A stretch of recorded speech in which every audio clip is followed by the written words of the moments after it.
साक्षाधरितेन समस्त शास्त्रैः वृत्तस्तथा भापत एव सद्भिः साक्षाधरितेन समस्त शास्त्रैः वृत्तस्तथा भापत एव सद्भिः एव तस्य वन्दे गुरस्य चरणारविन्दम् तो प्रभो प्रिय एव तस्य वन्दे गुरस्य चरणारविन्दम् संसारधामानललितलोक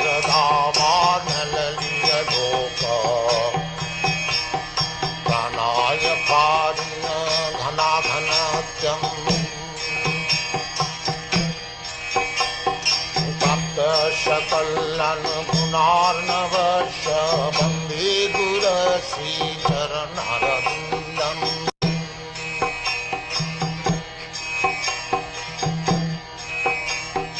यस्य प्रसादात् भगवत्प्रसाद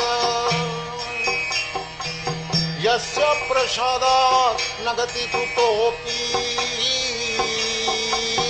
यस्य प्रसादात् भगवत्प्रसाद यस्य प्रसादात् न गति कुतोऽपि दयं स्तुवं तस्य यशस्वी सन्धं दयं स्तुवं तस्य यशस्वी सन्धं वन्दे गुरश्री चरणारविन्दम् वन्दे गुरश्री चरणारविन्दम् वन्दे गुरश्री चरणारविन्दम् वन्दे गुरश्री चरणारविन्दम्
Hare Krishna, Krishna Krishna Hare Hare, Hare Rama, Rama Rama, Hare Hare.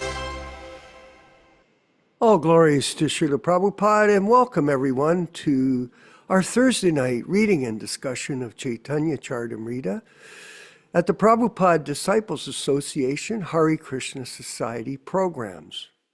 And these programs are being recorded and stored on our YouTube channel, the Hare Krishna Society. So we, of course, welcome everyone. I'll just turn my sound down. Thank you. We want to welcome everyone to join and subscribe at our channel for future participation in these very informative classes. And we're planning to do a series of philosophical discourses coming up very soon on the complete guide to self-realization. And this is a topic that people have asked us for in the past. And as all of you know, our group is comprised of many people who have tried to join the ISKCON group and failed, let's say. And they've been a part of other groups. So-called, there's these other groups, the so-called, I don't know, Prabhupada group and the Ritvik groups.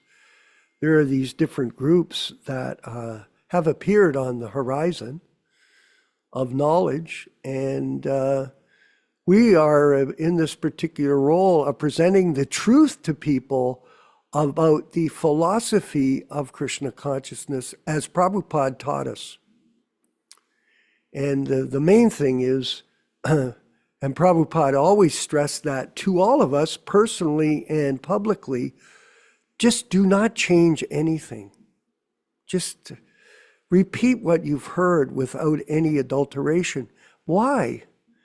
Because the pure devotee is a representative of Krishna, and we know him to be an avatar. So there's no, and Nilesh Shama, we have discussed this before, about Achinta Bheda Bheda Tattva. This principle of simultaneously one and different is very important to understand in Chaitanya philosophy, Chaitanya Vaishnava philosophy. The God is simultaneously one and different. And just to cut to the chase, Prabhupada, our spiritual master, is the bona fide representative from Sri Chaitanya Mahaprabhu. And there's no difference between the words of the Acharya. Prabhupada said that the words of Acharya are scripture.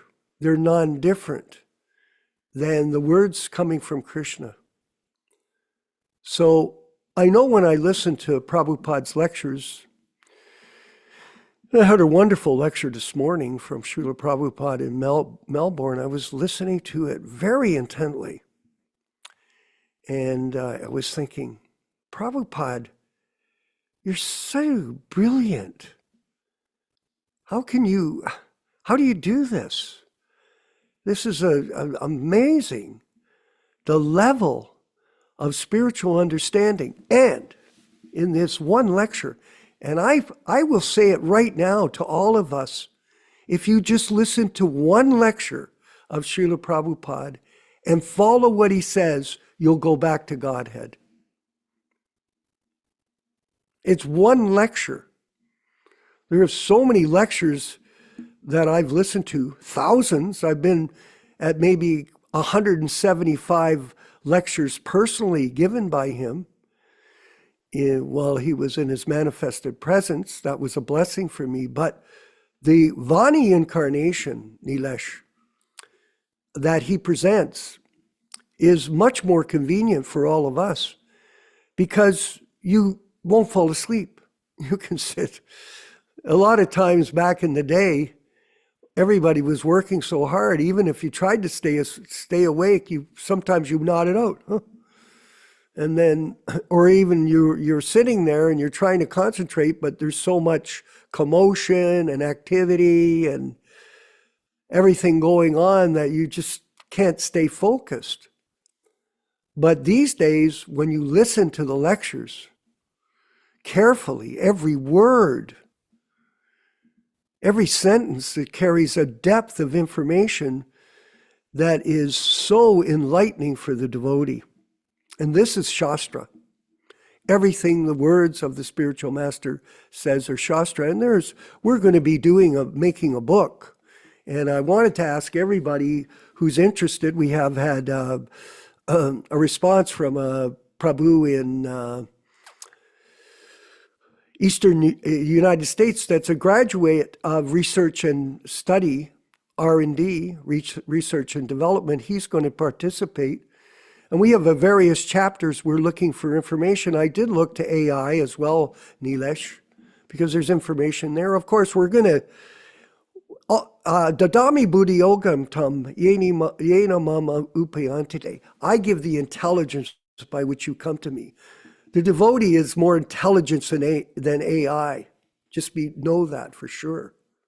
Because Krishna is guiding the devotee. Krishna is not guiding AI.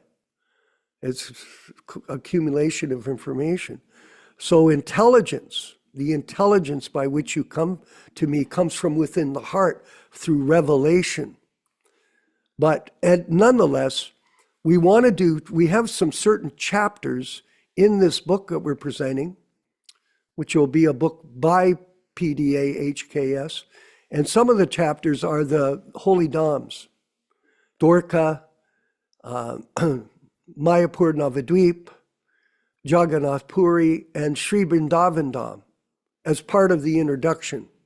We want to tell people where these places are and what is their significance in relation to the different incarnations of the Supreme Personality of Godhead that have appeared here on this planet. We want people to have this understanding. We're doing a chapter on Guru Tattva. We're doing a chapter on Vani. We're taking the introductions and prefaces from Prabhupada's books, and we're going to put them because that's a summary of the information that he's given us in the scriptures that he has provided for us.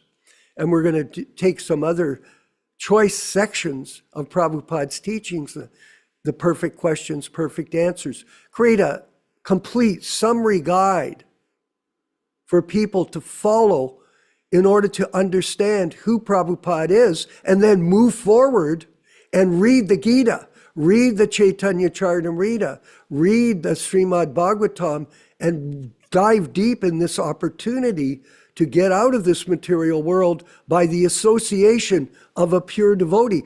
Otherwise, there's no possibility. And I'm going to end here in a second, but I had a very interesting discussion with Dharma Bhavana earlier this evening, Yashodanandana, and they've got a new system in ISKCON, unauthorized parampara gurus. You can become a guru, but you're just not a parampara guru. It's very interesting how these people can concoct an opportunity to go into the guru business and make money and have followers and not deliver them, but send them all and themselves to hell because of their ill-motivated behavior. Whimsical, eh? Nilashama, can you believe it? Non-parampara guru. That's the new category. I'll look forward to my godbrother speaking later on it. You know, I wanted to go to the nectar of devotion for us because I've been, as you all know, the people here who are committed to this process and the path back home to Godhead by regular hearing in association with other devotees who are bona fide. I wanted to refer to the nectar of devotion this evening, some specific section that I wanted to highlight to all of us. And it's in the relationships that a devotee can develop with Krishna. And by the way, if you think about it, if you get anywhere close to a level of relationship with Krishna, how advanced are you? Well, amongst millions of men, you're very rare. Only a few people in this whole entire planet could actually understand even the concept of relationship with the Supreme Lord. And because we're parts and parcels of Krishna, we have Krishna has an amazing personality, and we have an opportunity to associate with him. So, very interesting. And I'm going to read from it. This is from Neutral Love of Godhead. A certain person thinks like this: when shall I be able to live alone in the caves of the mountains? When shall I be dressed simply with undergarments? When shall I be satisfied by eating simply a little fruit and vegetable? And when will it be possible for me to think always of the lotus feet of Mukunda, who is the source of the Brahman effulgence? When in such a spiritual condition of life, shall I fully understand my days and nights to be insignificant moments in eternal time? This is realization, parampara realization. The devotees and self-realized persons who are engaged in preaching the glories of the Lord always maintain an ecstatic love of the Lord within their hearts. So this is very important, that we always have that preaching mentality in everything we do. Always try to share Krishna consciousness with others, and that's up to your expertise. Because by doing this, Krishna will bless you as his dearest disciple. Thus, they are benefited by the rays of the ecstatic moon, and they are called saintly persons. The highest welfare work, everyone. The impulse of a saintly person is to be engaged in the study of the Vedas. So these are your characteristics, Mother Yochisha, that you, not only you, but all of us must aspire for. Follow this carefully. This is not some kind of cheap philosophy. This is associating with Rupa Goswami. This is an opportunity to make real advancement by listening.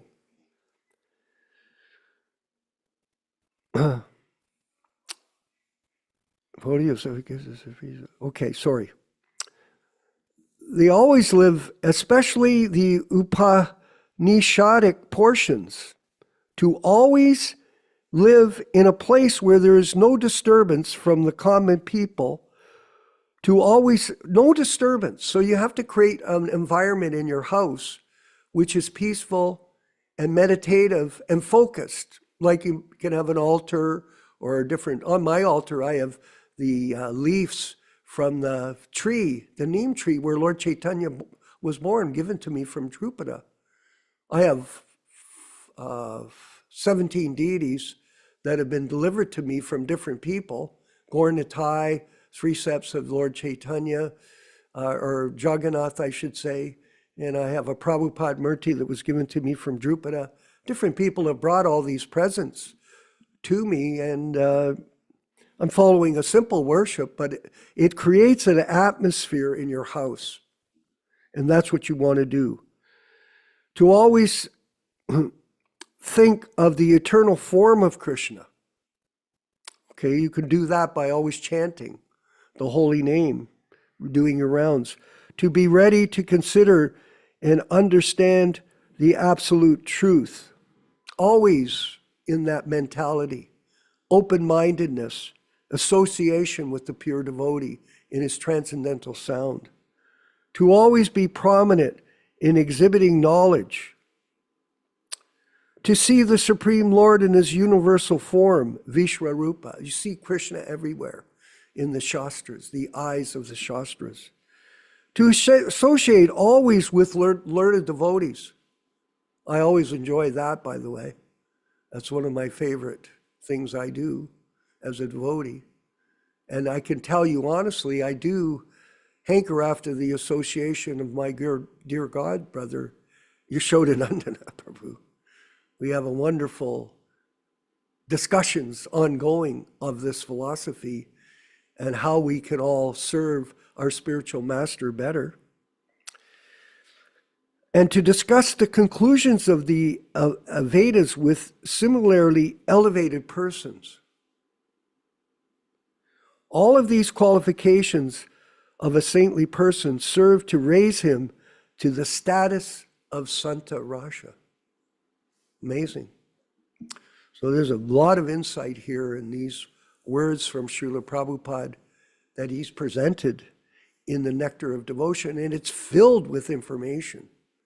So I I always hanker to meet somebody that develops a taste for these books and then dives deep into them and gets the same kind of bliss that all of us are experiencing when we read Prabhupada's books and understand their messages, Rama Raghava. When we understand them. Because when we understand them, then we realize what a great gift it is for other people that could hopefully get to the same status of life, that they can relish these books with a voracious appetite. Yes. And such a soul, Bahuna Janmanamante Gyanavam Mam Prapadyate Vasudevam Sarvamiti Su Mahatma Sadurlabaha. Such a great soul is very rare. We relish this association. We thank Krishna we have it, and we bow down to the lotus feet of all Vaishnavas in our efforts to serve Srila Prabhupada. All glories to Srila Prabhupada. We're going to move forward with the chanting of Jaya Radha Madhava and then the reading and discussion with His Grace Yashodanandana Prabhu here on a Thursday night in the cold days of February. All glories to Srila Prabhupada.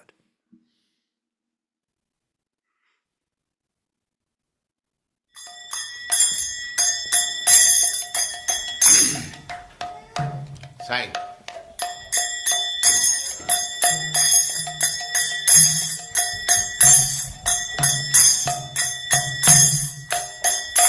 Jaya Radha Madhava Punya Bihari.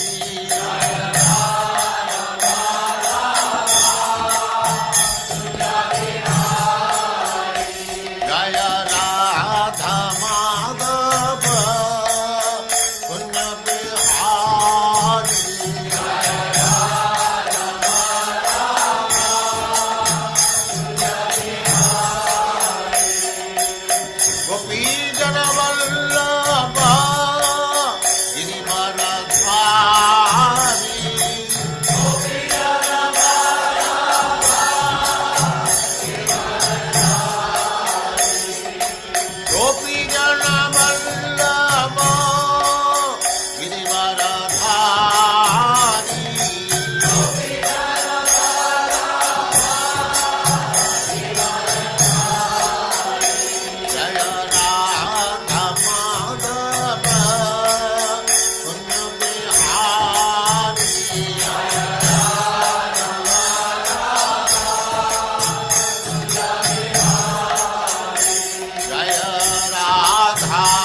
Swami Prabhupada ki jai, Ananta Koti Vaishnavrinda ki jai, Namacharya Sri Haridas Thakur ki jai, Prem se Gaur Sri Krishna Chaitanya Prabhu Nityānanda Sri Advaita Gadadhar Sivas Adi Gaur Bhaktivinoda ki jai, Sri Sri Radha Krishna Gaur Gopinath Sam Kund Radha Kund Girivardhan ki jai, Vrindavan Dham ki jai, Navadvip Dham ki jai, Swami Bhaktivinoda ki jai, Ganga माई की जय, जमुना माई की जय, तुलसी देवी की जय, भक्ति देवी की जय, स्वामी तो भक्तवृंद की जय. All glories to the assembled Lord. All glories to the assembled Lord. Thank you very much.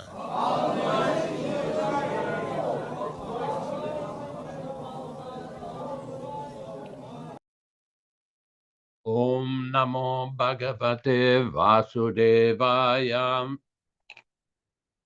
Om Namo Bhagavate Vasudevaya. Om Namo Bhagavate Vasudevaya. O my Lord Sri Krishna, the son of Vasudeva, the all-pervading personality of Godhead, I offer my respectful obeisances unto you from Srimad Bhagavatam 1:1:1. Narayanam namaskrityam. Narayanam namaskrityam. Naram cheva narottamam. Naram cheva narottamam. Devim Saraswatim Vyasam. Devim Saraswatim Vyasam. Tato Jayam Mudirayet. Tato Jayam Mudirayet. One should utter the means of conquest, Srimad Bhagavatam, after offering respectful obeisances, 1, to the personality of Godhead, Narayana, 2, to the Nara Narayana Rishi, who is the supermost human being, 3, to the Mother Saraswati, the goddess of learning, then 4, to Srila Vyasadeva, the author, from Srimad Bhagavatam 1:2-4. Welcome everyone to this reading and discussion on Sri Chaitanya Charitamrita. As we do every week, we want to make sure that everybody understands that this reading is being conducted on the basis of the non-edited, non-adulterated, non-interpolated original version of Sri Chaitanya Charitamrita, produced by His Divine Grace Srila Prabhupada in 1974. All the synonyms, purports, and translations we'll be reading are from His Divine Grace A.C. Bhaktivedanta Swami Prabhupada, founder Acharya of the International Society for Krishna Consciousness, also known as the Krishna Consciousness Movement.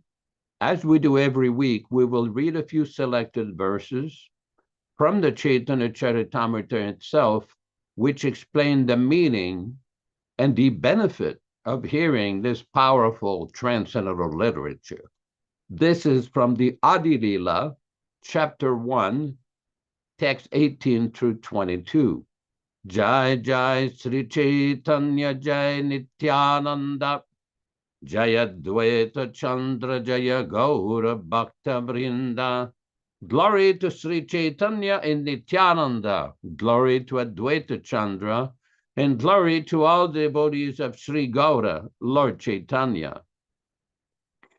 Etina Thakur Gaudiya ki karye chena yatmasat. Etinera charana vandana tire morenat. These three deities of Vrindavana, Madan Mohan, Govinda, and Gopinatha, have absorbed the heart and soul of the Gaudiya Vaishnavas, followers of Lord Chaitanya. I worship their lotus feet, for they are the lords of my heart. Granteraram Bhikari Mangala Charana, Guru Vaishnav Bhagavan Tinera Smarana. In the beginning of this narration, simply by remembering the spiritual master, the devotees of the Lord and the personality of Godhead, I have invoked their benedictions.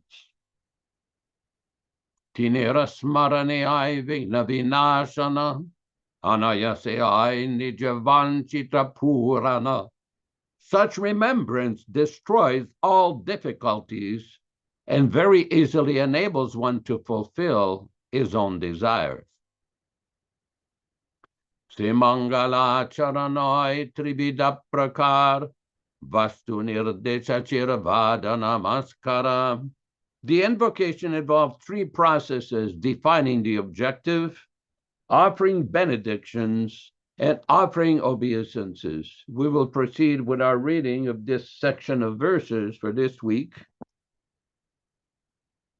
We are reading from Adi Lila chapter 5, from text number 78. Yadyapi kahiye tandri Krishner kalakari, macha kurmadi avatera timho avatari. Yadyapi, although, kahiye, I say, tanre, to him, Krishnera, of Lord Krishna, kala, part of the part, kari, making, Matsya, the fish incarnation, Kurma Adi, the tortoise incarnation, and others.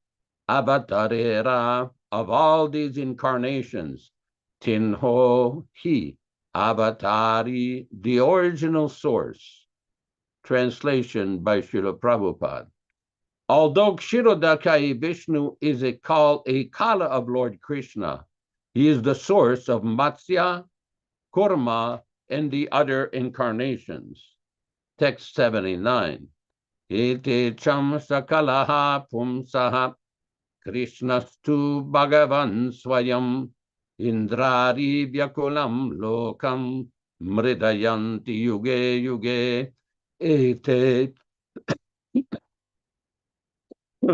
All these also Shakala, part of the part, Pumsaha, of the Supreme Person, Krishna, too, but Lord Krishna, Bhagavan, the original personality of Godhead, Swayam, himself, Indra Ari, the demons, Vyakulam, disturbed, Lokam, all the planets, Mridayanti, makes them happy, Yuge, Yuge, in different millenniums.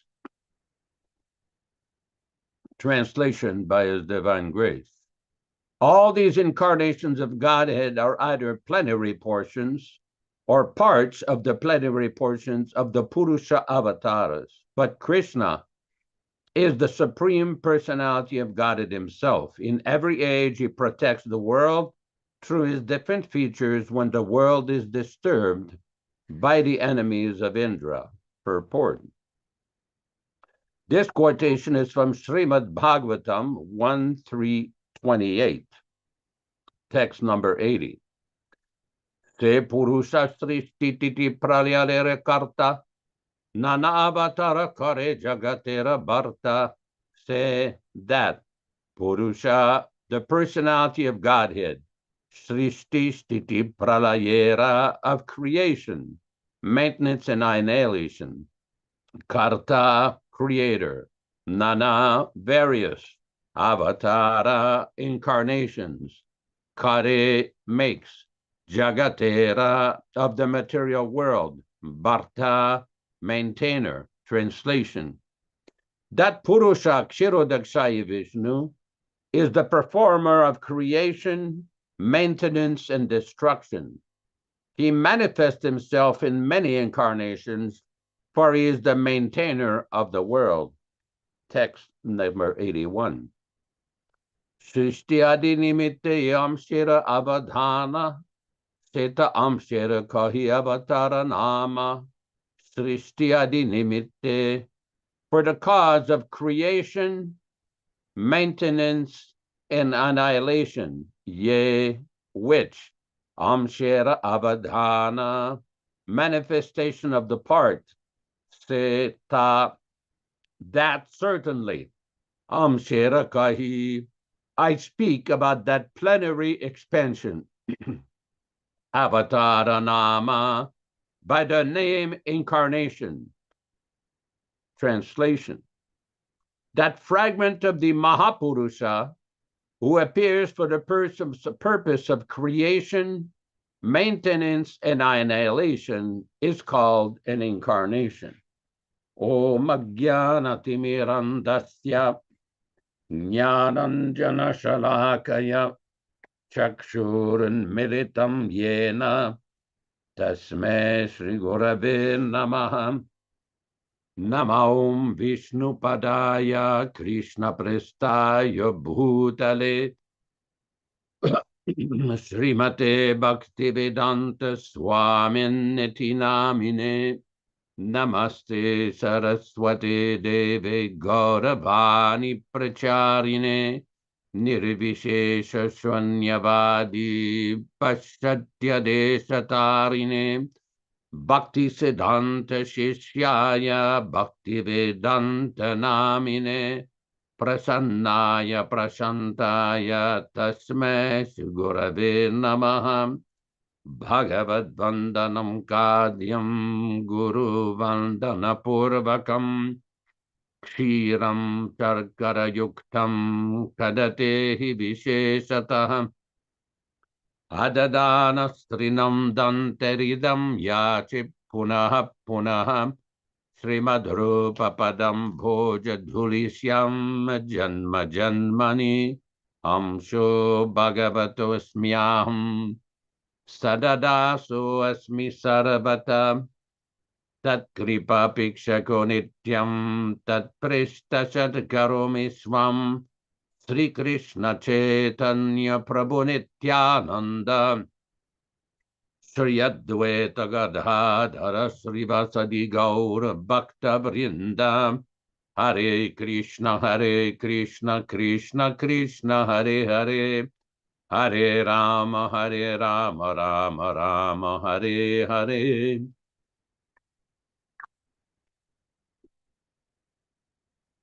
So today is a very auspicious day, as we can see behind the head of our good friend Nityānanda Prabhu. Actually, today is Bhishma Ashtami and the day that Madhvacharya departed from this world. Madhvacharya is the original Acharya of the Brahma Madhva Gaudiya Sampradaya, and we accept the teachings through Sri Chaitanya Mahaprabhu. In the beginning of this program, I sent an email to some of you with some of Srila Prabhupada's statements regarding Madhvacharya, and in this most auspicious occasion, I will read a few selected passages from the Chaitanya Charitamrita itself. First is the statement from Srimad Bhagavatam, Canto 4, Chapter 28, Text 30. Canto 4, Chapter 28, Text 30. In the purport, Prabhupada mentions the specific mention of Dravida Desha refers to the 5 Dravida Deshas in South India. All are very strong in rendering the preliminary devotional processes, Sravanam Kirtana. Some great acharyas like Ramanujacharya and Madhvacharya also came from Dravida Desha and became great preachers. They were all situated on the platform of Sakyam Atmanivedanam. Next, we have a selected reading from the Chaitanya Charitamrita. This is from the Madhya Lila, chapter 9, text 245. Madhya Lila, chapter 9, text 245. Madhvacharya Stani Aila Yanha Tatvavadi Udupite Krishna Deki Tanhan Aila Premonmadi. Chaitanya Mahaprabhu next arrived at Udupi, the place of Madhvacharya, where the philosophers known as Tattvavadis resided. There he saw the deity of Lord Krishna, and he became mad with ecstasy. Purport by Srila Prabhupada. Sripad Madhvacharya took his birth at Udupi, which is situated in the South Kannada district of South India, just west of Sahyadri. This is the chief city of the South Kannada province and is near the city of Mangalore, which is situated to the south of Udupi. In the city of Udupi is a place called Pajata Kshetra, where Madhvacharya took his birth in a Shivali Brahmana dynasty as the son of Madhyageha Bhatta in the year 1040 Shakabda, 1119. According to some, he was born in the year 1160 Shakabda, AD 1239. In his childhood, Madhvacharya was known as Vasudeva, and there are some wonderful stories surrounding him. It is said that once, when his father had piled up many debts, Madhvacharya converted tamarind seeds into actual coins to pay them off. When he was 5 years old, he was offered the sacred thread. A demon came Maniman lived near his abode in the form of a snake. And at the age of 5, Madhvacharya killed that snake with the toe of his left foot. When his mother was very much disturbed, he would appear before her in one jump. He was a great scholar even in childhood. And although his father did not agree, he accepted sannyas at the age of 12. Upon receiving sannyas from Achyuta Preksha, he received the name Purna Prajnatirtha. After traveling all over India, he finally discussed scriptures with Vidya Shankara, the exalted leader of the Sringeri Mata. Vidya Shankara was actually diminished in the presence of Madhvacharya. Accompanied by Satyatirtha, Madhvacharya went to Badarik Ashram. It was there that he met Vyasadeva and explained his commentary on the Bhagavad Gita before him. Thus, he became a great scholar by studying before Vyasadeva. By the time he came to the Ananda Mat from Badarik Ashram, Madhvacharya had finished his commentary on the Bhagavad Gita. His companion Satyatirtha wrote down the entire commentary. When Madhvacharya returned from Badarik Ashram, he went to Ganjama, which is on the bank of the river Godavari. There he met with two learned scholars named Shobhana Bhatta and Swami Shastri. Later, these scholars became known in the disciplic succession of Madhvacharya as Padmanabha Tirtha and Narahari Tirtha. When he returned to Udupi, he would sometimes bathe in the ocean. On such an occasion, he composed a prayer in 5 chapters. Once, while sitting beside the sea, engrossed in meditation upon Lord Sri Krishna, he saw that a large boat containing goods for Dwarka was in danger. He gave some signs by which the boat could approach the shore, and it was saved. The owners of the boat wanted to give him a present, and at the time, Madhvacharya agreed to take some Gopi Chandana. He received a big lump of Gopi Chandana, and as it was being brought, to him, it broke apart and revealed a large deity of Lord Krishna. The deity had a stick in one hand and a lump of food in the other. As soon as Madhvacharya received the deity of Krishna in this way, he composed a prayer. The deity was so heavy that not even 30 people could lift it. Madhvacharya personally brought this deity to Udupi. Madhvacharya had 8 disciples, all of whom took sannyas from him and became directors of his 8 monasteries. Worship of the Lord Krishna deity is still going on at Udupi according to the plans Madhvacharya established. Madhvacharya then for the second time visited Badarik ashram. While he was passing through Maharashtra, the local king was digging a big lake for the public benefit. As Madhvacharya passed through that area with his disciples, he was also obliged to help in the excavation.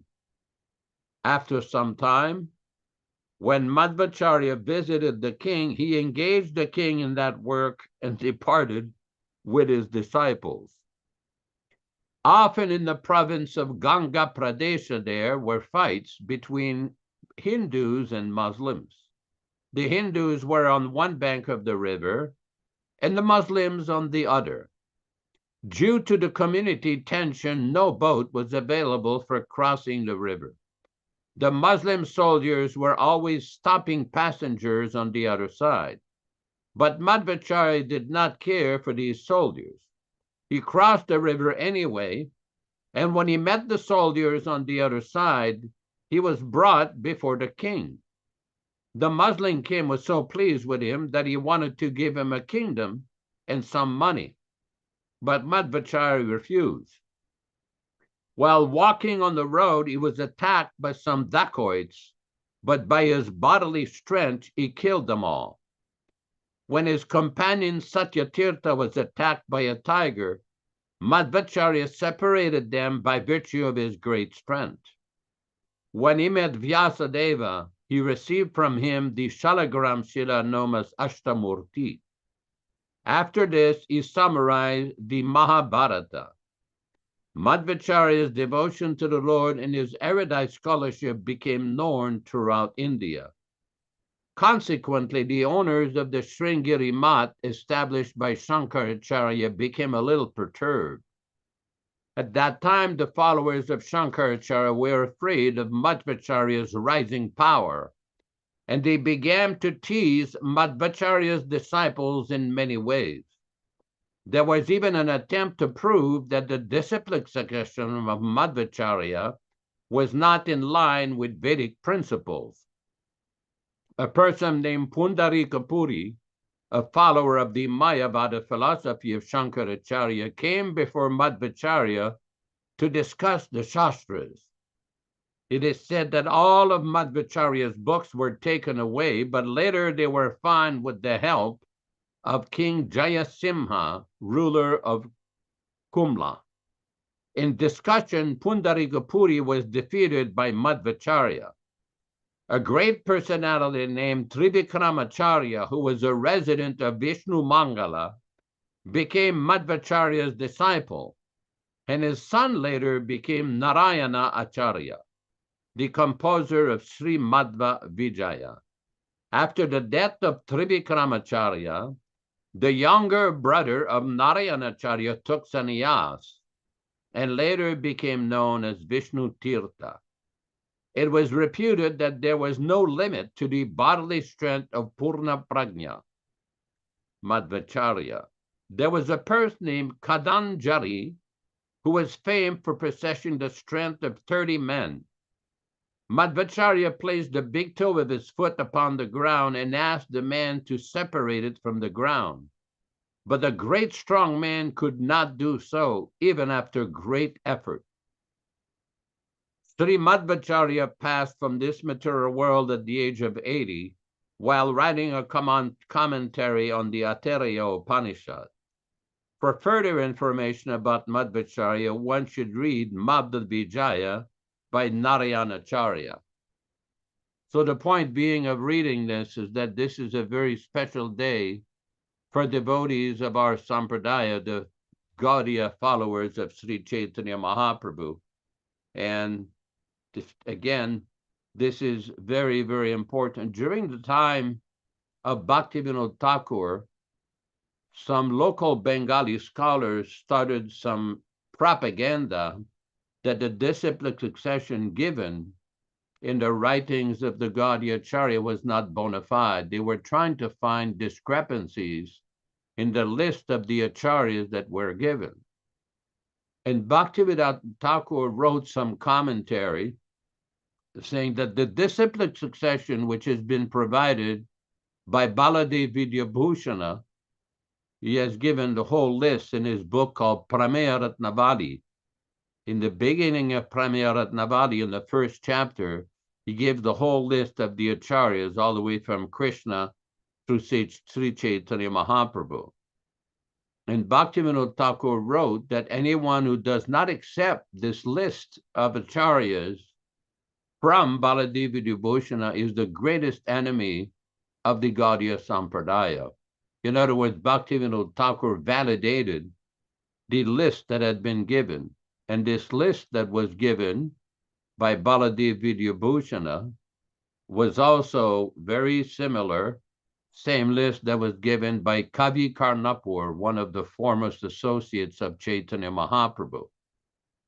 So the Gaudiya Sampradaya is a bona fide Sampradaya, and Chaitanya Mahaprabhu chose to affiliate his Sampradaya with the Madhva Sampradaya. Now the question sometimes is brought up by various scholars, why did Chaitanya Mahaprabhu do that?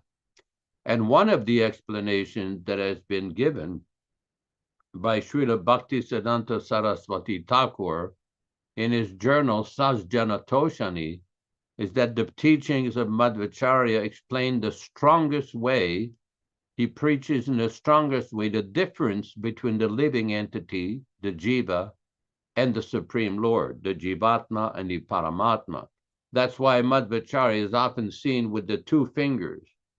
Now, during the time of the hippies in the late 60s, they used to say, oh, this is for peace. Well, what this really means is that the living entity is the eternal servant of Lord Vishnu, of Lord Krishna. That's what it really means. That's what the two fingers of Madhvacharya like that, although it's used as a peace sign, it's used to explain the preaching of the Vaishnava philosophy that the living entity is eternally the servant of Lord Krishna. It's interesting that in the Srimad Bhagavatam, in several places, Srila Prabhupada quotes from one of the acharyas in the Madhva Sampradaya who has given a commentary on the Srimad Bhagavatam. Very, very significant. Prabhupada gives many, many different quotations from this acharya, as well as from Madhvacharya himself. Very significant. Now, people sometimes ask, well, how did Madhvacharya departed? Oh, here we go. Here's that picture. Very nice. Here's that picture. Nice comment from Garuda Prabhu. The two fingers represent Madhva's Dvaita Vedanta philosophy, which is a very, very strong system refuting the commentaries of the Mayavadi Acharyas or the Advaitans. Now, the disappearance they were celebrating today, Madhvacharya was explaining a text from the Aitareya Upanishad in a temple just across from the original Udupi temple. And at the time of his departure, after he finished his commentary, there was a shower of flowers from the higher planets, from the demigods, and he just disappeared. No, that's why there's no samadhi. There's no what the Madhvas call a vrindavana, a samadhi of Madhvacharya. He departed, and people say that he ascended to go back to the Himalayas with Vyasa Tirtha. Because during one of his, because the commentary on Vedanta Sutra that Madhvacharya wrote, he received it directly from Madhvacharya. There's a famous picture, you can actually find it on the internet, of Vyasadeva giving instruction to Madhvacharya, and he's explaining to him the whole purport of Vedanta Sutra.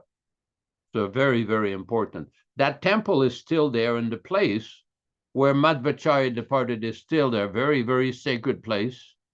It's right across the street, very close to the ODP temple. Very special place. And in the Chaitanya Charitamrita purport that we were reading, the birthplace of Madhvacharya was a little village called Pajakakshetra, which is not too far from Udupi. It's a few miles from Udupi. And during our travels in South India with Guru Kripa and Nityānanda, we had the good time. Here's that picture of Madhvacharya receiving the Brahma Sutra from Vedavyas. Vedavyas is explaining to him the actual purport of the Vedanta Sutra. This place, Pajapakshetra, is very special. This morning, very early, I sent pictures on WhatsApp. Some of you must have received it. I know Vishwakarma received it. Some of you have received it, where the picture of the building where Madhvacharya was born, and very special places there. When we were there, we had a local Brahmin take us there, and they showed us in the rock, there's a place where Madhvacharya killed that one Devan Maniman, that one demon, and there's an impression in the rock still there. So a very, very special place there. They've done a lot of renovations to that place. Very, very inspiring place, very sacred place. Anybody who has the chance to go to India or South India, I would definitely recommend to go to Udupi and go at that sacred place and take advantage of the powerful spiritual influence of that place. It's to be noted for us also, Chaitanya Mahaprabhu went there, had discussions with the followers of Madhvacharya. Although there are a few technical differences, we see that in the writings of the Goswami, they speak very highly of the writings of Madhvacharya and his fierce debate and defeat of the Mayavadis. So another time we will explain the meaning. Oh, here we go. Here's that temple. Is that Pajakakshetra? This is the temple that was established in the birthplace of Sri Madhvacharya. They've also put a very nice large statue. Here's a nice deity of a picture of Madhvacharya. According to the Madhvas, they considered that Madhvacharya was an incarnation of Bhima, Hanuman, and Vayu. So there's a plaque that is there in Pajakakshetra. There's a very nice temple, very ancient temple. Very nice. Any other picture? Oh, here we go. Some nice devotee there. More pictures. Thank you very much, Nilesh Prabhu. This is very, very colorful and very nice. So we will go on with further discussion with the various devotees involved. Hare Krishna, Hare Krishna. Thank you for these insights into the history of Vaishnavism and the different acharyas and teachers. And we're also reading about the Purusha avatars, the incarnations. Lots of insight, which otherwise would not be available without the grace of His Divine Grace, A.C. Bhaktivedanta Swami Prabhupada, to all of us.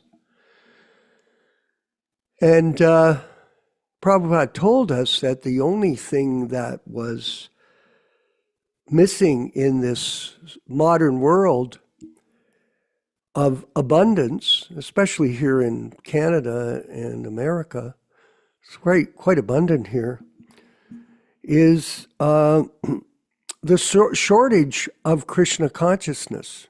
There's a great shortage of it here.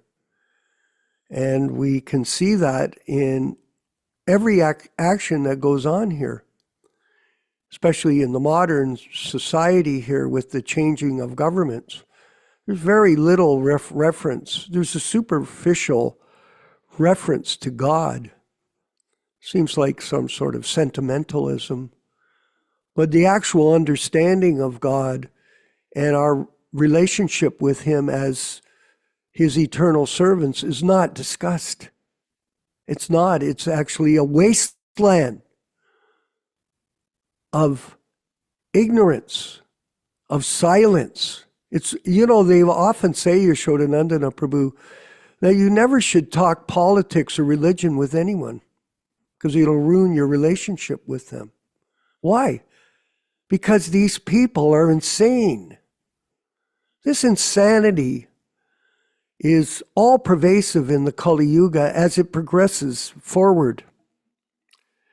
And it's interesting to note, I'm reading the Nectar of Devotion, all the different personalities that are described in the Nectar of Devotion in relation to Krishna.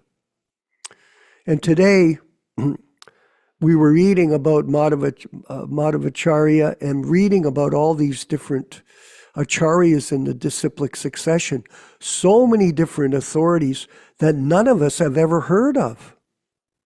So it's quite interesting to note, everyone, that even though the Shastras are so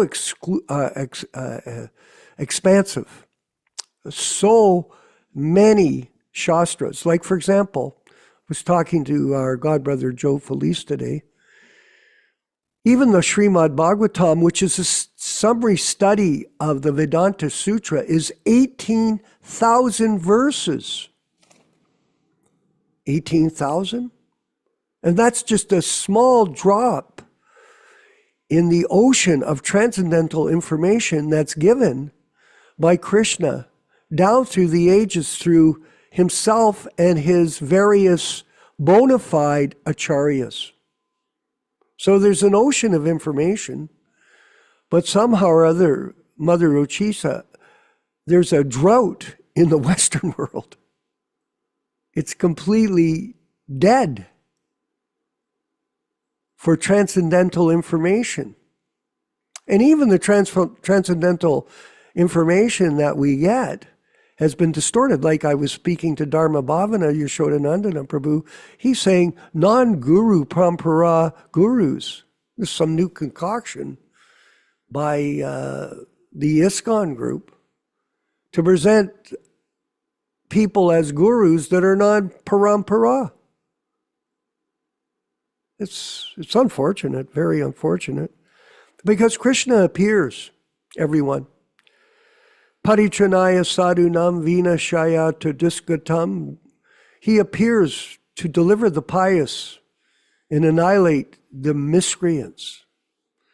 And in this age, Lord Chaitanya has appeared for what reason, Mother Uchisha? To destroy the demoniac mentality of the people in the Kali Yuga. That's right, demoniac. Prabhupada explains that in Melbourne, he gave a lecture. His business is to train up first-class men. Oh, first-class men who follow the four regulated principles. No meat eating, no intoxication, no illicit sex life, and no gambling. But that's all pervasive nowadays. And therefore, people aren't qualified to make advancement in spiritual life because they're not following the human path. Actually, Prabhupada described them as sophisticated cats and dogs. Oh, that's kind of harsh. Well, is the truth harsh when people are acting that way? No, it's a fact. Yet people accept it. Recently, they had this Grammys in America. And being a former professional musician and promoter of music in part of my career in the past, I took a few moments to watch it. It was completely degraded beyond imagination. I couldn't even tell that there was music there. What to speak of all the outfits and all the madness and the degradation that went around that whole event. And this is the sign of the times, everybody. This is the Kali Yuga. and things are deteriorating very quickly due to lack of Krishna consciousness.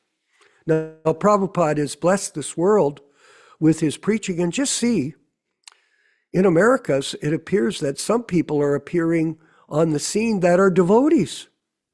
I just saw yesterday that Tulsi Gabbard and Yashoda will tell us that just hearing the name Tulsi will bless people. And somehow or other, now she's in charge of the director of intelligence for the US government. And you've got this other chap, one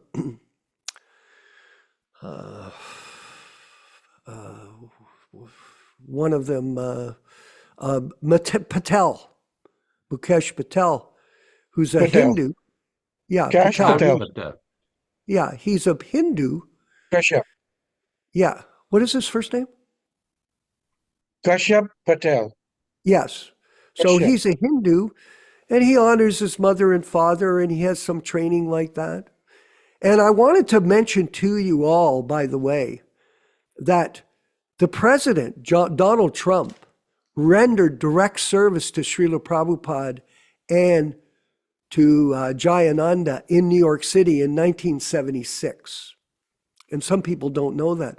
And I was listening to a lecture, Prabhupada said, and anyone who renders devotional service to Krishna, that's inexhaustible. That means it can never be lost. Once you start the service, Kashyap Patel, once you start the service, you'll continue it on step by step. When? That's up to the mercy of the Lord. But at the same time, we're moving forward into a period. Actually, they use the word golden age in their government. But, really, what does golden age mean, everyone? It means the appearance of the Gauranga, Lord Chaitanya, the golden avatar. That's what it means. And what is his methodology for delivering people from this demoniac times of degradation? The chanting of Hare Krishna. That's the system.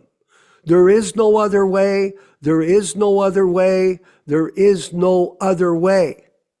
Kalo nasteva, nasteva, nasteva, gatir anyata. That is the only way. You chant Hare Krishna. And Prabhupada said, when you do this, you purify yourself, you become qualified to understand who is God. Otherwise, you're not qualified. Some people criticize us, especially online. Oh, I'm an atheist. I don't believe in God. Okay. Well, you don't believe in God. That's because you have no idea who God is. You're too covered over by your delusions, your stupidity, your ignorance, your degradation. Oh, well, that's pretty harsh. No, it's not. It's a fact. But you don't have any idea because of who you are. You don't have the capacity to understand who God is. Do you think that you can just go and see the President of the United States, Neela Sharma? No, you can't. You have to have some qualification. So what do we think? We can just go ahead and see God with no qualifications? No, you have to chant. That's why our membership, Garuda Prabhu, we all commit here to chant 16 rounds a day. That's our training. And in this way, we become empowered by the Lord, by our discipline. No discipline, no disciple. Prabhupada taught us that. You don't have to, even in the MMA, martial arts, this Khabib from Europe, he says, if you're not prepared to sacrifice everything to become a champion, you won't. And the same thing Prabhupada said, if you're not prepared to surrender and discipline yourself, don't make a false presentation of yourself as some sort of spiritual leader when you're a fake behind closed doors. This is not a game. This is a serious process, and we are, all of us, very blessed to have this opportunity to hear about this transcendental knowledge in the association of disciples in the Prabhupada Disciples Association and the Hare Krishna Society, who are trying to revive the Krishna consciousness movement, which has been lost by deviated people that are claiming they are non-parampara gurus. Nityānanda Prabhu, if you could further discuss.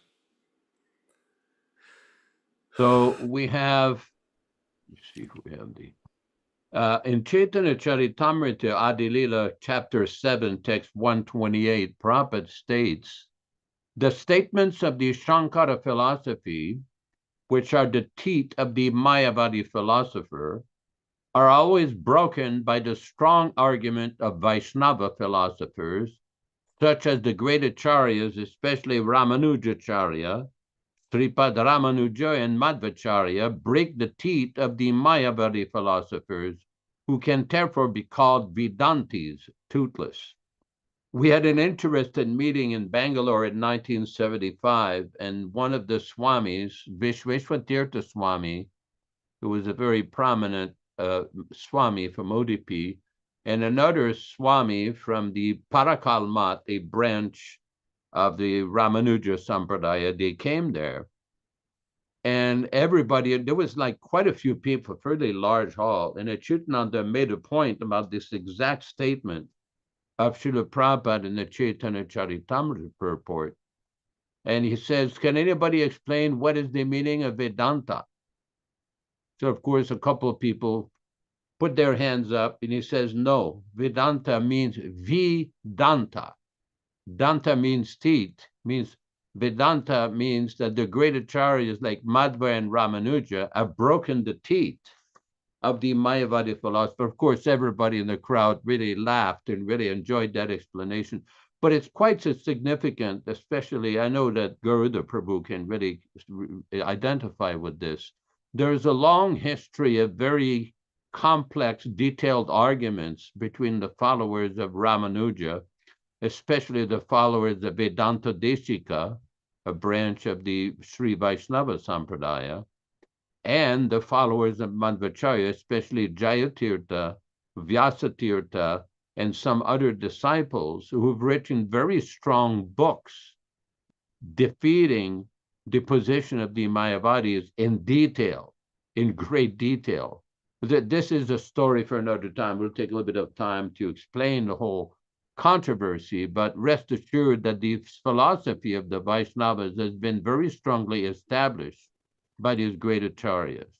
Hare Krishna, Hare Krishna. Okay, thank you, Prabhu. We're going to move forward with our panel and bring on some of our God brothers, and anybody that has questions, feel free to present them to the group, time permitting. Paranjana Prabhu in California, maybe you could further comment on the topic today.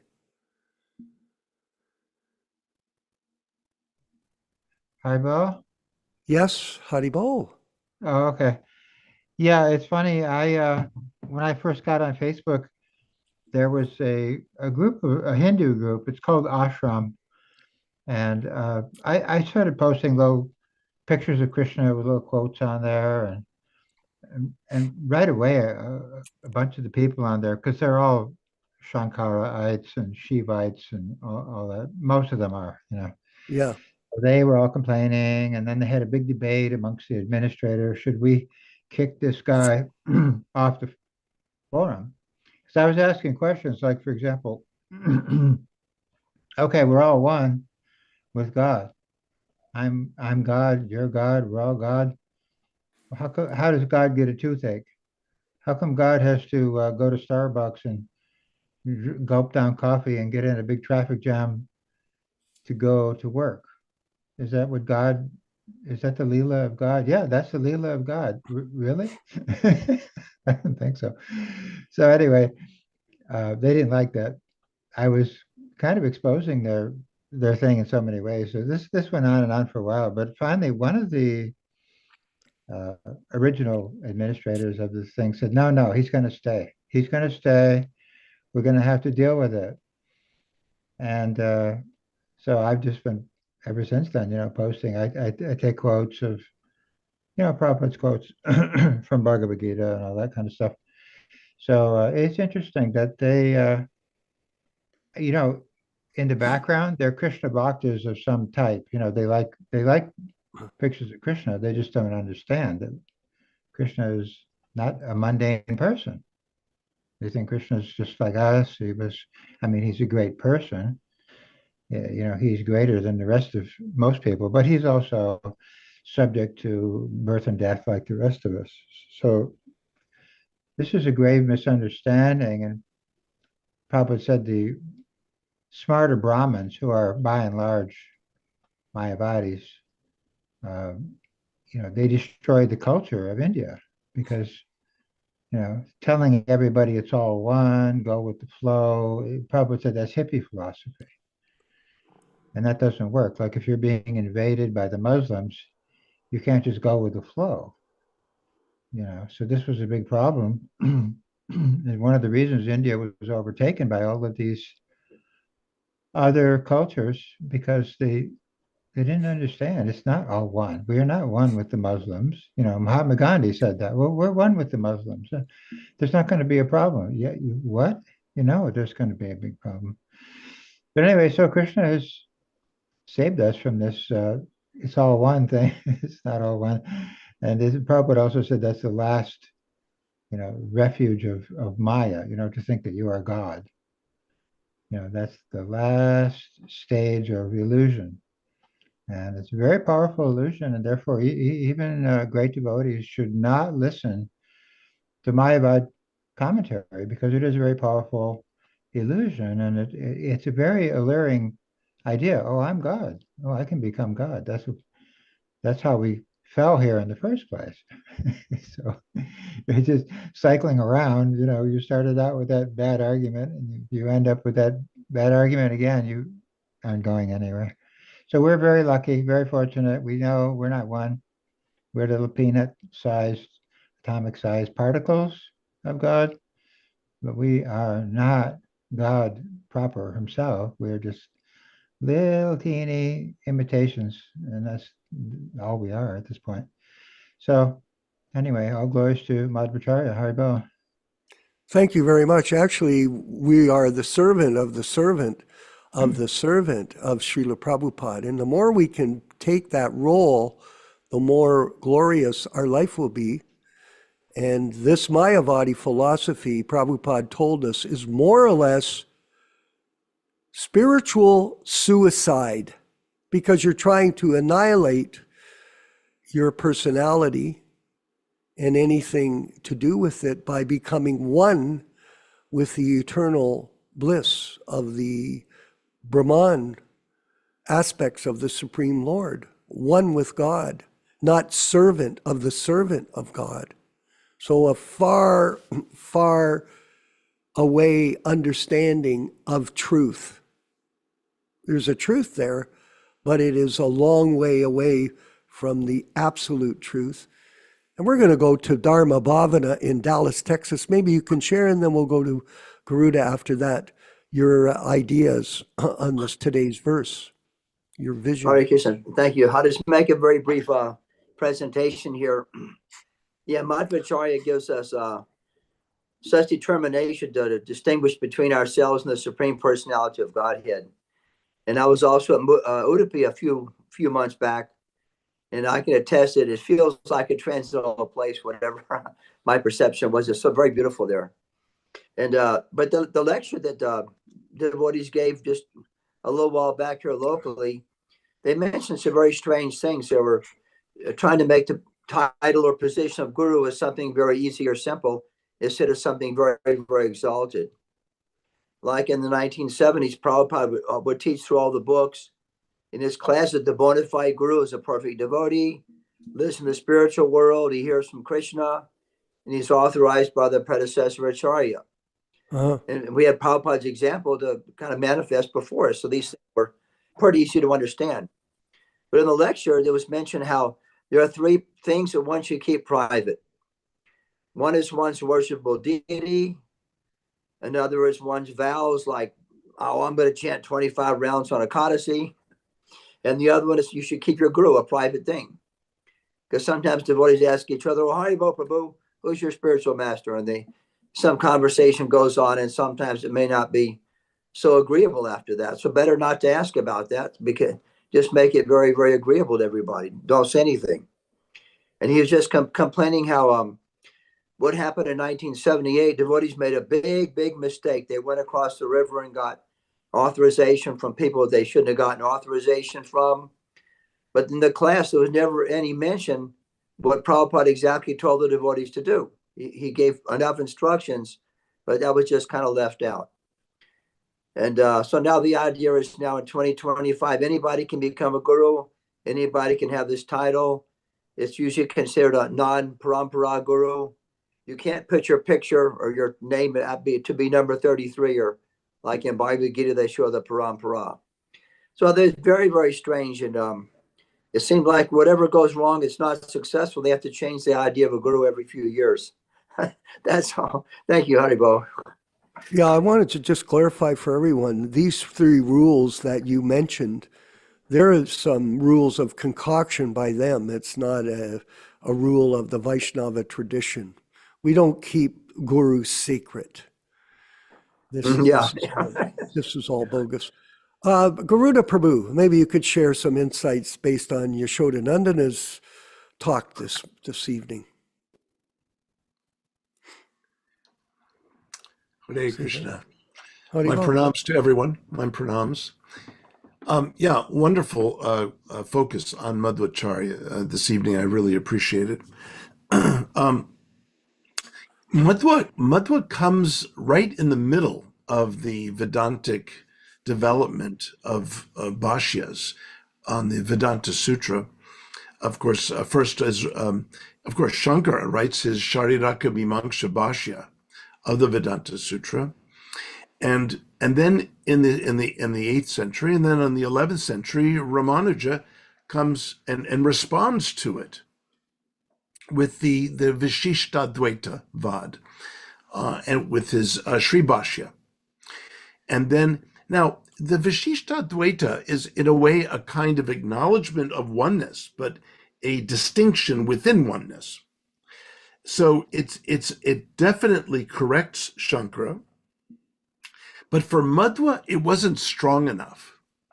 So Madhva's when he holds up those two fingers, he means there is a distinction between the supreme and the sentient beings. That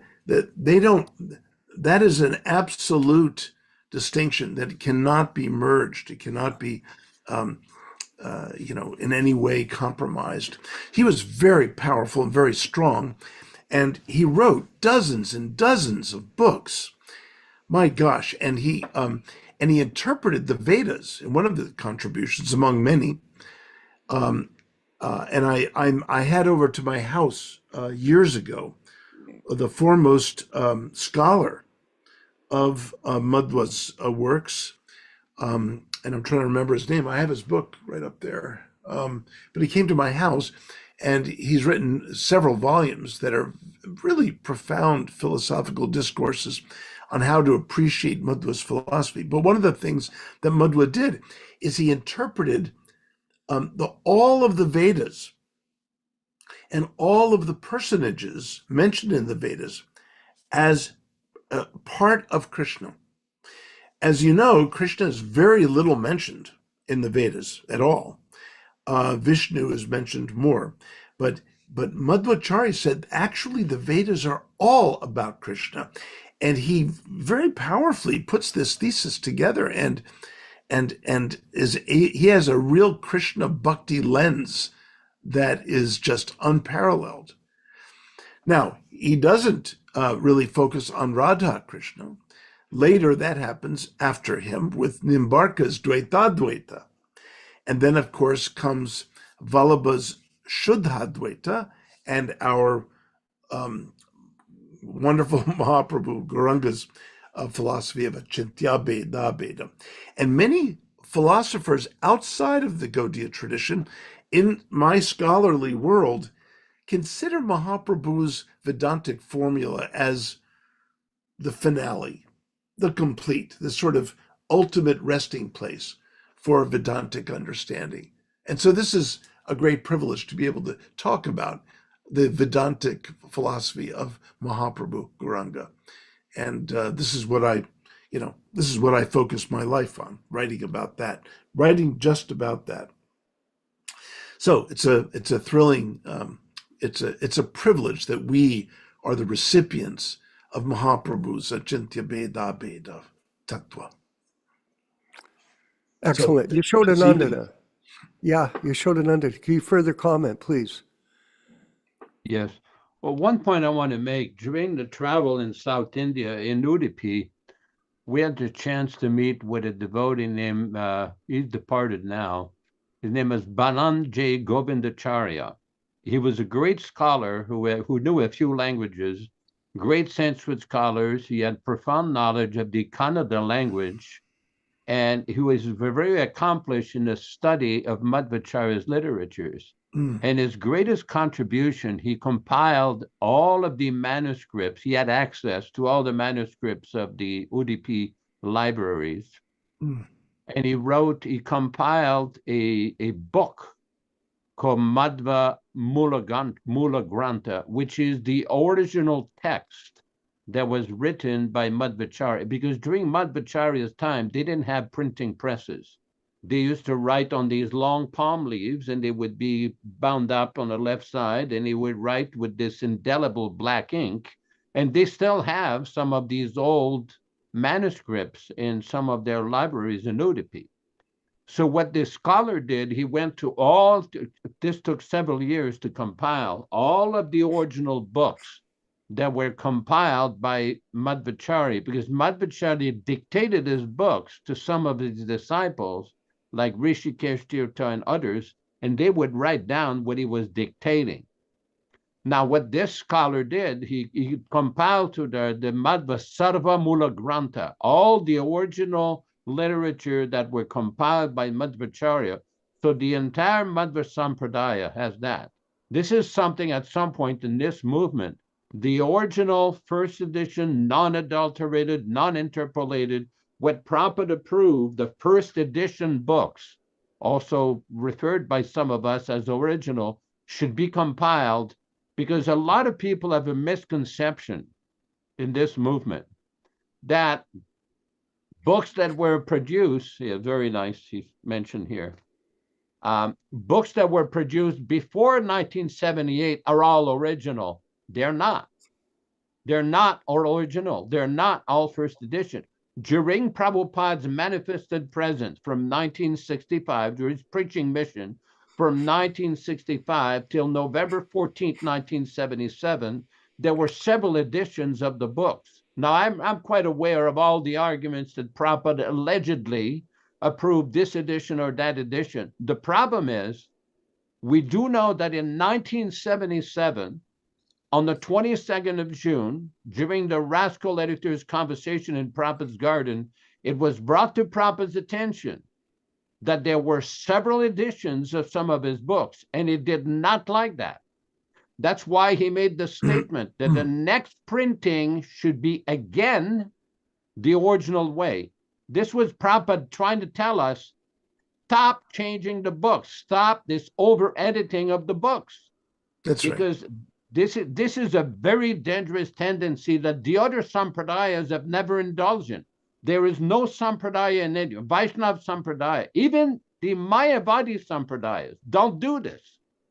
They have more respect for their acharyas' writings, the Shankarites, the Mayavadis, and there is a lot of commentaries upon the writings of Shankaracharya. They don't change, they don't touch it. They may write some tikas or further bhashyas or notes, Sanskrit annotations or further commentary, but they don't change the original text. In our movement, they don't have that respect. Now, I'm not going to get accusing anybody here. That's not the issue of launching personal attacks. But that Sarvamula Grantha example should be followed by the people in charge of ISKCON. We don't need any further editorial boards trying to justify the editing work that was never authorized in the first place. When Prabhupada said the next printing should be again the original way, they should have returned back to all the original first editions and get the books to that. They didn't do it.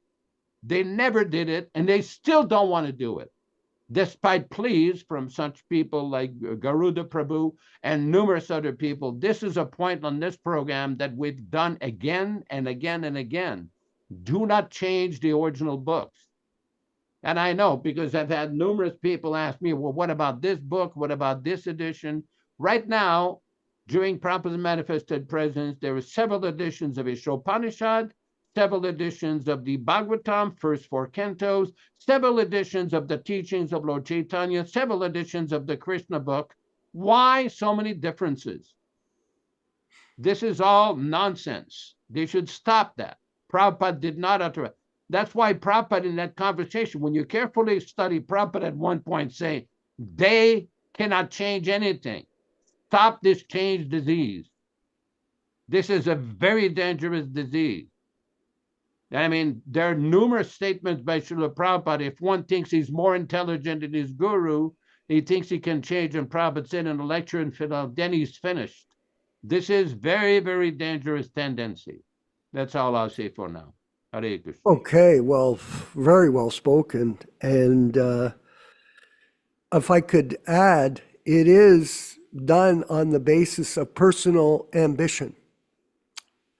Because really, the living entity, we're all individual souls, and we all have desires, we all have aspirations. Some people want to fulfill those desires and aspirations by using Krishna consciousness, the philosophy of Gita, the philosophy of Srimad Bhagavatam, in order to personally promote themselves for either money or fame or position. And this is a great sin. This personal ambition of individuals in a spiritual circle is the greatest offense and punishable by the laws of karma. So people should be very careful to avoid this. And our group is very serious about what we're doing. And we want to ask everybody, if you have any suggestions for our upcoming programs, we're going to wind our program up. If you have any suggestions for topics that you want us to list in our programming, please send me a text or an email so we can get some suggestions from you. If anybody is interested in participating in some of our writing projects, we are interested in you reaching out to us and letting us know if you can contribute it as such to these projects. And we'll move ahead and correct the situation that exists in this current time with proper explanations of the real philosophy that Prabhupada wanted us to follow, and don't change anything. Prabhupada said, where is the authority when you change something with a third-class man? Where is the authority? There is none. It is simply mental speculation. Oh, our good friend Neela Sharma, we're going to have him wind up the program. Neela, go ahead, please. Your hand's up. Hare Krishna. Jai Srila Prabhupada. So I like to go back to the basics, as we are talking about Madhvacharya and his problem to defeat Advaitvad or Mayavad, that is why if we go back to our Prabhupada Pranam Mantra, Namaste Saraswati Deve Gaurabani Pracharine Nirvishesha Shunyavadi Paschata Deshatarine. See, in the West, we are very fortunate that we have been protected by the Mayavad philosophy. But in the East, especially in India, this Mayavad onslaught is amazingly strong. And that is why I like to share something over here where Prabhupada talks in a Srimad Bhagavatam class of Canto 6, Chapter 1, verse 25. And I'd like to just read one little paragraph from his lecture, is that, so Shunyavadi and Nirvisheshvadi, because these two words come in the Prabhupada Pranam Mantra, and what is the relevance associated with that? So they want to make these varieties of enjoyment zero. That is called Nirvana philosophy, Buddha philosophy, that these varieties of enjoyment is followed by painful condition. So you should make this variety zero. Just like sometimes one commits suicide. When these varieties become intolerable, social condition unbearable, then he commits suicide. So this Shunyavadi, Mayavadi means it is spiritual suicide because they have no information of the spiritual varieties. Anartha, Anadrata, Yasmad, Angrayaha. They do not know that these varieties of enjoyment can be executed with the Supreme Personality of Godhead, and that will endure eternally, and we shall enjoy eternally. That they cannot understand. That is the difference between Vaishnava and others. They being disgusted, Brahma Satyam Jagat Mithya, Shankara's philosophy, impersonalist, that to take Brahman, the so-called varieties of enjoyment in this material world is mithya or false. So take Brahman, merge into Brahman, and remain there perpetually. Don't seek after these varieties of enjoyment. This is what uh, uh, Shunyavadi and Nirvisheshvadi is. And that is why Prabhupada becomes so strong with defeating this Mayavad philosophy. And so many times he talks about it in his books and everything. And that's because the presence is very overwhelming, especially amongst Indians. And so many times, even if you see even the so-called modern day gurus, and even there are so-called some Vaishnavas who claim themselves to be Vaishnavas, but if you ask them what is the ultimate aim, and they talk about merging into the supreme, and so they don't have this clarity, they don't have this clear view, and we have been very fortunate to get this from Srila Prabhupada so that we don't have to go through this particular process at all. Hare Krishna. Yeah, perfect. Thank you. Yes, spiritual suicide. Yashodanandana Prabhu, please. Sorry. When Srila Prabhupada went to Surat, India, in Gujarat in 1970, the entire town stopped and they received Prabhupada. When devotees were having kirtan, they would shower flower petals on the devotees. They brought them to their homes. They would cook, because most people in Gujarat are Vaishnavas. They're worshippers of Balakrishna, Krishna in his baby form. And many of them are followers of called Pushti Marg, Vallabhacharya. So one of Prabhupada's servants, this story was related to me directly from the servant, went to Srila Prabhupada and says, Prabhupada, why is it that in India, we see that in this country, Lord Rama was born here, Lord Krishna was born here, Chaitanya Mahaprabhu was here, all the great acharyas are born here, the holy rivers, Ganga, Yamuna, Godavari, Saraswati, everywhere there are sadhus, there are saintly persons. Why is it that so many of these people, they don't seem to take this very seriously? They don't seem to practice this very seriously the way that you're teaching, Prabhupada. Why is that? Prabhupada says, because in India, almost 99% of the people have been victimized and contaminated by Mayavadi philosophy. This false idea that all the demigods in Krishna worship is the same, that you can take whatever path you want, it will be the same. Prabhupada said that is very, very dangerous philosophy. That is why Chaitanya Mahaprabhu insisted that in this age, you chant Hare Krishna and read the Bhagavatam, unquote. Now, the point is, we see nowadays, because I've had discussion with many devotees, many people in India from Indian origin, they became devotees, they shaved their heads, they have tilak, they have dhotis, they have the Brahmin thread or danda, whatever. But if you talk to them many times, many of these skeletal remains of this Mayavadi contaminations are very deep, very, very deep. So this is why Prabhupada used to tell devotees, study my books. If you don't study the books, you will be misled. Prabhupada, in one conversation with a French devotee, they were talking about Jagannath Puri and some of the professional pundits that charge money and give mantras and everything. And Prabhupada was telling this devotee at some point, if you're not strong, you will be swayed, you'll be contaminated, become strong. Strong how? You lifting weights? No. Spiritual life is not lifting weights. Nayamatna pravachena labhya. To understand the philosophy that Prabhupada has given from Prabhupada's book, especially his original book.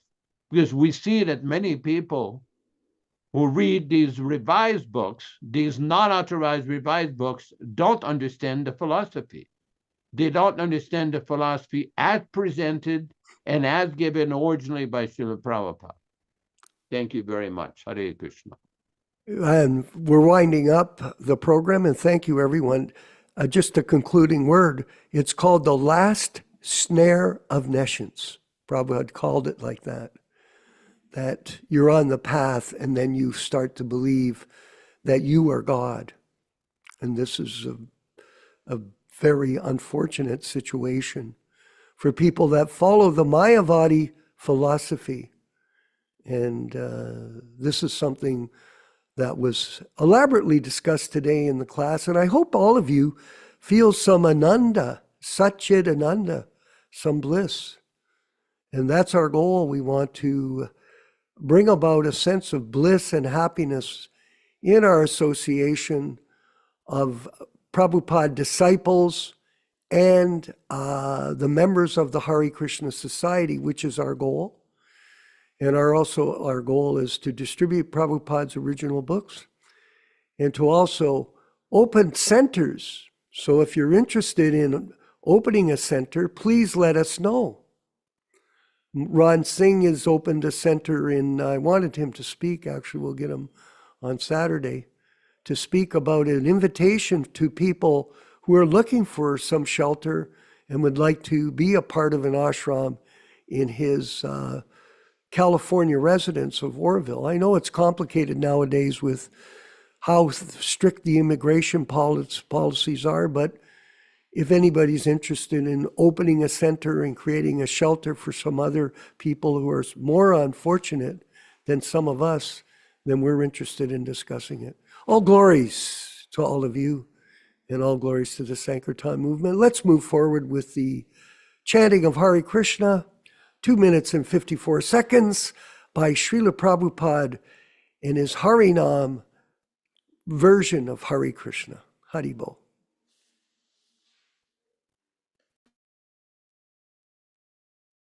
Hare Krishna, Hare Krishna, Krishna Krishna, Hare Hare, Hare Rama, Hare Rama, Rama Rama, Hare Hare, Hare Krishna, Hare Krishna, Krishna Krishna, Hare Hare, Hare Rama, Hare Rama, Rama Rama, Hare Hare, Hare Krishna, Hare Krishna, Krishna Krishna, Hare Hare, Hare Rama, Hare Rama, Rama Rama, Hare Hare, Hare Krishna, Hare Krishna, Krishna Krishna, Hare Hare, Hare Rama, Hare Rama, Rama Rama, Hare Hare, Hare Krishna, Hare Krishna, Krishna Krishna, Hare Hare, Hare Rama, Hare Rama, Rama Rama, Hare Hare, Hare Krishna, Hare Krishna, Krishna Krishna, Hare Hare, Hare Rama, Hare Rama, Rama Rama, Hare Hare, Hare Krishna, Hare Krishna, Krishna Krishna, Hare Hare, Hare Rama, Hare Rama, Rama Rama, Hare Hare, Hare Krishna, Hare Krishna, Krishna Krishna, Hare Hare, Hare Rama, Hare Rama, Rama Rama, Hare Hare, Hare Krishna, Hare Krishna, Krishna Krishna, Hare Hare, Hare Rama, Hare Rama, Rama Rama,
let us offer our respectful obeisances to all the assembled Vaishnava devotees.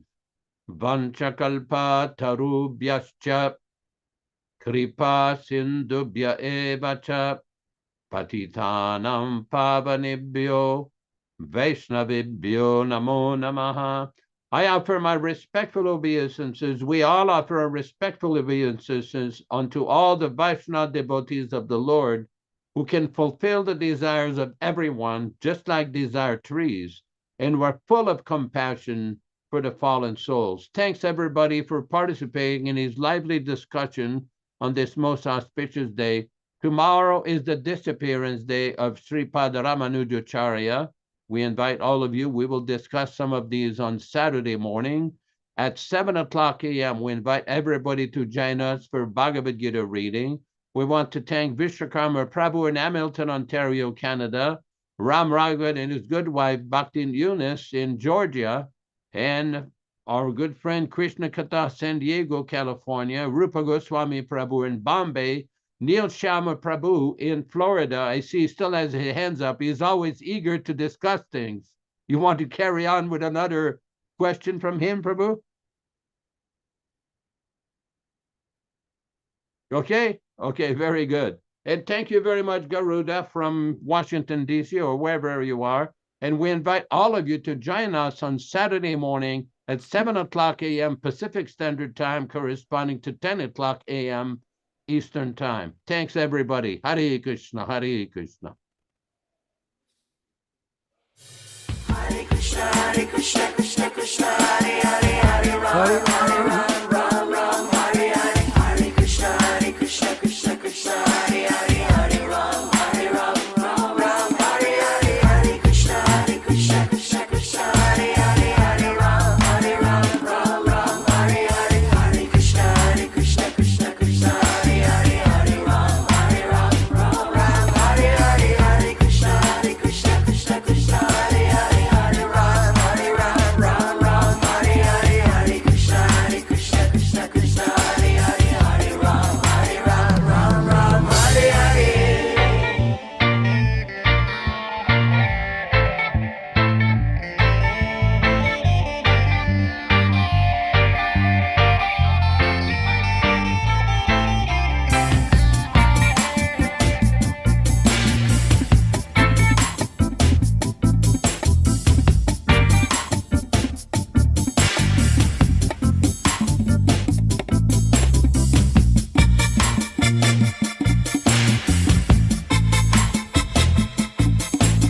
Hare Krishna, Hare Krishna, Krishna Krishna, Hare Hare, Hare Rama, Hare Rama, Rama Rama, Hare Hare.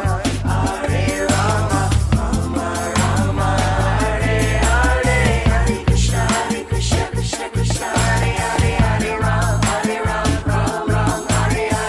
Hare Krishna, Krishna Krishna, Hare Hare, Hare Ram, Hare Ram, Ram Ram, Hare Hare. Hare Krishna, Krishna Krishna, Hare Hare, Hare Ram, Hare Ram, Ram Ram, Hare Hare.